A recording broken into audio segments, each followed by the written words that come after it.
Open చేసిన తర్వాత కూడా మనకి 1 డ్రాప్ కూడా లీకేజ్ లేదు. చూడండి ఎంత మంచిగా మనకి కంపెనీ నుంచి వచ్చింది ప్రోడక్ట్. పైన ఒక హోల్ పెట్టుకుందామండి. హోల్ పెట్టుకుంటే చాలా ఈజీగా ఉంటుంది. మనం మెజర్ చేసుకొని మన మొక్కలకి ఇవ్వాలి కాబట్టి ఇలా అంటుంటే కానీ రావడం లేదు, చాలా గట్టిగా ఉంది. సో ఇప్పుడు నేను మధ్యలో అయితే ఒక హోల్ పెట్టేస్తాను. ఇప్పుడు ఇది ఎలా యూజ్ చేయాలంటే 1 లీటర్ వాటర్ అండి. స్ప్రేయర్లో నేను ఆల్రెడీ 1 లీటర్ వాటర్ వేసానండి. ఇది 5 ml తీసుకుంటున్నాను అంతే అండి. 1 లీటర్కి 5 ml అంటే 1:5 రేషియోలో మన మొక్కలకి ఇవ్వాలి. అదే మీకు ఎక్కువగా మొక్కలు ఉన్నాయనుకోండి 2 లీటర్స్ అనుకోండి 10 ml, అదే 3 లీటర్స్ అనుకోండి 15 ml, అలా మనం ప్లాన్ చేసుకొని మన మొక్కలకి ఇచ్చేసేయాలి.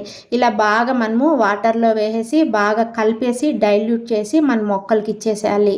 సో ఇది స్ప్రే చేయాలనుకుంటే మార్నింగ్ అవర్స్లో కానీ లేదా ఈవినింగ్ అవర్స్లో కానీ చేయండి. ఒక్కొక్క ప్లేసెస్లో వర్షాలు అయితే విపరీతంగా పడుతున్నాయి. అలాంటి వాళ్ళు వర్షాలు పడేటప్పుడు చేయకండి. ఎందుకంటే చేసినా